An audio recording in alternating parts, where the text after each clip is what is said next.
Far Cry New Dawn is very much set in an evolved world. The people, the animals, the landscape, even the buildings are completely different, and they've been irreversibly changed.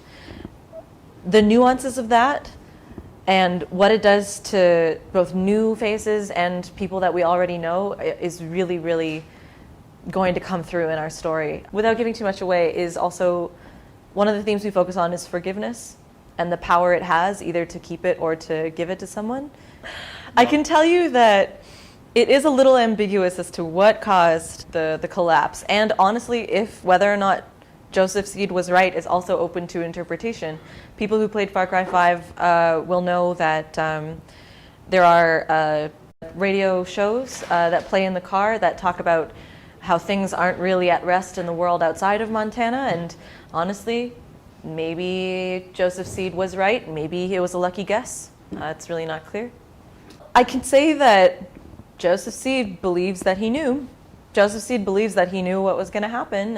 One of the reasons we wanted to do a post-apocalyptic setting is because Far Cry always picks settings that are lawless and chaotic and wild, and where you have, it's essentially you versus the elements, wildlife, that sort of thing. It's a world of scarcity. You can't buy food at the supermarket anymore. You know, you have to hunt for your food. You have to grow your own food from the dirt.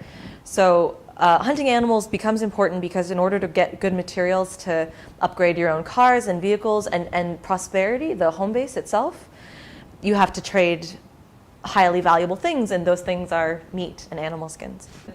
The narrative team did a lot of research to make the world. Many of us were writers on Far Cry 5, and we also we conducted our own research as to what could happen after this kind of global event.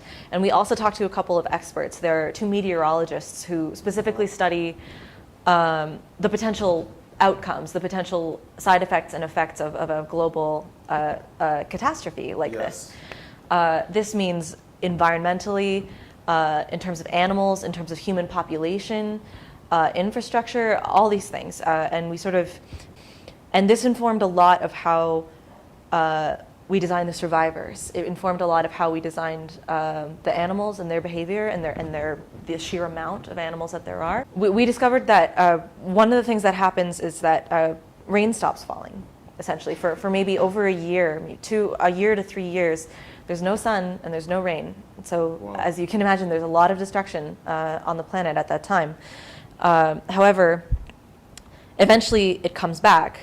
But before it does, everything sort of looks like a desert. It looks dusty. Seeds and all sorts of particulates are being blown across the country. So eventually you have seeds really where they shouldn't be. They have no reason to be. But there's a real life phenomenon called superbloom, and it happens in deserts today on the planet. It's where these seeds that have been blowing around, for example, it looks like they're dead. It looks like there's nothing there and that it's just a desert. But underneath the desert, they're just waiting. They're just dormant. So when the rain finally does come back, the plants burst through in these big, big bunches of pink flowers. And they were a wonderful sort of visual metaphor, we discovered, for life bursting through death, like life literally from the ashes.